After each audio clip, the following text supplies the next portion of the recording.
Friends, स्वागत है आपका परीक्षा साथी यूट्यूब चैनल पर। तो आज के वीडियो में हम बात करेंगे न्यूट्रिशन एंड पोषण के पार्ट 4 का। अगर इससे पहले आपने 3 पार्ट नहीं देखे हैं तो उसको जरूर देखिए।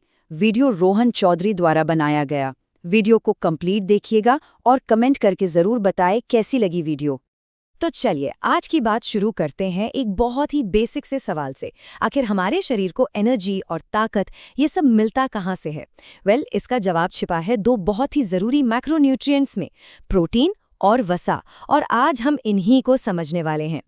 तो सबसे पहले बात करते हैं प्रोटीन की। आप प्रोटीन को ना हमारे शरीर की कंस्ट्रक्शन टीम समझ सकते हैं।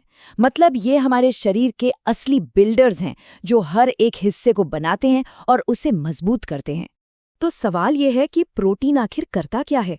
देखिए, इसका सबसे बड़ा काम है हमारे शरीर के टिश्यूज को बनाना और साथ ही उनकी मरम्मत करना। सोचिए, जब भी कोई चोट लगते हैं ना, तो उसे ठीक करने में प्रोटीन का बहुत बड़ा रोल होता है। इतना ही नहीं, हमारी बॉडी में जो ज़रूरी केमिकल्स बनते हैं, जैसे कि एंजाइम्स और हार्मोन्स, वो भी प्रोटीन से ही बनते हैं। और हाँ, हमारी कोशिकाओं की जो बाहरी परत होती है, जिसे प्लाज्मा मेम्ब्रेन कहते हैं, उसका भी ये एक बहुत ज़रूरी हिस्सा है। अच्छा, अब एनर्जी की बात करें तो 1 ग्राम प्रोटीन से शरीर को मिलती है लगभग 4 किलो कैलोरी एनर्जी। ये नंबर याद रखिएगा, ये बहुत ज़रूरी है, खासकर तब जब हम इसकी तुलना आगे फैट्स यानी वसा से करेंगे। और यहीं से एक बड़ा इंटरेस्टिंग सवाल आता है जो पहले एग्जाम्स में भी पूछा जा चुका है कि भाई प्रोटीन का सबसे सिंपल फॉर्म, मतलब सबसे छोटा रूप क्या होता है? ज़रा सोचिए तो। इसका सही जवाब है अमीनो एसिड। असल में होता क्या है ना, प्रोटीन और कुछ नहीं, बस अमीनो एसिड्स की ही एक लंबी सी चेन होती है, जैसे मोतियों की माला। जब हम प्रोटीन खाते हैं तो हमारा डाइजेस्टिव सिस्टम उसे तोड़कर इन्हीं छोटे छोटे अमीनो एसिड्स में बदल देता है। तो अब सवाल आता है कि ये प्रोटीन हमें मिलेगा कहाँ से? इसके 2 मेन सोर्स हैं। एक तो हो गए एनिमल सोर्स, जैसे कि मीट, मछली, अंडे, दूध। और दूसरे हैं प्लांट सोर्स, जैसे कि दालें, नट्स। और हाँ, सोयाबीन तो प्रोटीन का बहुत ही अच्छा सोर्स है। और ये जानना भी बड़ा मज़ेदार है कि अलग-अलग तरह के प्रोटीन हमारी बॉडी में अलग-अलग बड़े स्पेसिफिक काम करते हैं। जैसे हीमोग्लोबिन का काम है खून में ऑक्सीजन पहुंचाना, मायोसिन हमारी मसल्स को मजबूती देता है, कोलेजन हमारी स्किन और हड्डियों के लिए ज़रूरी है, और केराटिन, अरे ये तो हमारे बालों और नाखूनों में होता है। तो ये नाम और इनके काम याद रखना बहुत ज़रूरी है। लेकिन सोचिए, अगर शरीर में प्रोटीन की कमी हो जाए तो क्या होगा? ये एक बहुत सीरियस प्रॉब्लम है और इससे कुछ खास बीमारियां हो सकती हैं। यहाँ पर 2 बीमारियों के बीच का फर्क समझना बहुत जरूरी है, क्वाशियोरकर और मरास्मस। देखिए, क्वाशियोरकर तब होता है जब खाना तो मिल रहा है पर उसमें प्रोटीन बिल्कुल नहीं है। इसकी वजह से पेट और चेहरे पर सूजन आ जाती है। वहीं दूसरी तरफ मरास्मस में खाना और प्रोटीन दोनों की ही कमी होती है। इसमें शरीर एकदम दुबला पतला हो जाता है पर कोई सूजन नहीं होती। तो चलिए, जो अभी हमने सीखा उसे एक और सवाल से टेस्ट करते हैं। बच्चों में सिर्फ प्रोटीन की कमी से होने वाली बीमारी को क्या कहते हैं? बिल्कुल सही, इसका जवाब है क्वाशियोरकर। ये खास तौर पर बच्चों में ही होती है जब उनके खाने में प्रोटीन की कमी हो।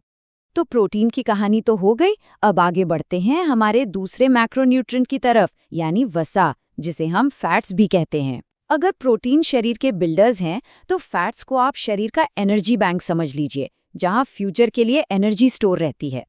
फैट्स का सबसे मेन काम तो यही है, एनर्जी को स्टोर करना, ताकि जब जरूरत पड़े तो उसे यूज किया जा सके। पर इसके और भी कई इंपॉर्टेंट काम हैं, जैसे ये विटामिन ए, डी, ई और के को बॉडी में एब्जॉर्ब होने में मदद करता है, हमारी बॉडी को गर्म रखता है, और जो हमारे नाजुक अंग है ना, उनके चारों तरफ एक कुशन की तरह, एक सुरक्षा कवच की तरह काम करता है। अब एक और बहुत मजेदार सवाल, ये आरआरबी एनटीपीसी के एग्जाम में आया था। सवाल ये है कि प्रोटीन, कार्बोहाइड्रेट और फैट्स में से प्रति ग्राम सबसे ज्यादा एनर्जी किससे मिलती है? और इसका जवाब है फैट्स। जरा ये नंबर देखिए, याद है 1 ग्राम प्रोटीन से 4 किलो कैलोरीज एनर्जी मिल रही थी। 1 ग्राम फैट से मिलती है करीब 9.3 किलो कैलोरीज एनर्जी, मतलब दुगुने से भी ज्यादा। कमाल है ना? और ये जो इतनी सारी एनर्जी है, ये हमारी बॉडी में एडिपोज टिश्यू में स्टोर होती है। इसी को वसा ऊतक भी कहते हैं। यही वो जगह है जहां बॉडी अपना एनर्जी रिजर्व रखती है। हाँ, पर एक बात और समझनी जरूरी है। सारे फैट्स एक जैसे नहीं होते। इनको हम मेनली 2 टाइप में बांट सकते हैं। तो ये 2 टाइप हैं, सैचुरेटेड फैट्स यानी संतृप्त वसा और अनसैचुरेटेड फैट्स यानी असंतृप्त वसा। पहचानना बड़ा आसान है। जो सैचुरेटेड फैट होते हैं ना, वो रूम टेम्परेचर पर सॉलिड होते हैं, जैसे मक्खन, घी। और जो अनसैचुरेटेड फैट है, वो लिक्विड होते हैं, जैसे मछली का तेल या सोयाबीन का तेल। तो प्रोटीन के बिल्डिंग ब्लॉक वाले टर्म से लेकर फैट्स के एनर्जी बैंक तक, चलिए आज हमने जो भी सीखा है उसकी मेन बातें फटाफट से रिवाइज कर लेते हैं। तो हमने क्या क्या देखा?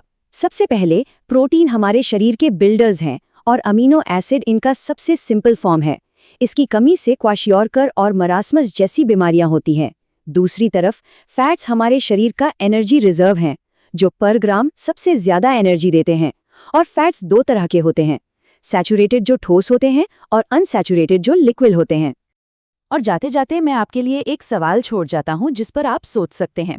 एक अच्छी बैलेंस डाइट में प्रोटीन और फैट्स का सही रेशियो आखिर क्या होना चाहिए? ये एक ऐसा सवाल है जिसका जवाब आज भी न्यूट्रिशन साइंस की दुनिया में ढूंढा जा रहा है। ये वीडियो रोहन चौधरी द्वारा बनाया गया है। अगर वीडियो पसंद आए तो चैनल को सब्सक्राइब, वीडियो को शेयर जरूर करें।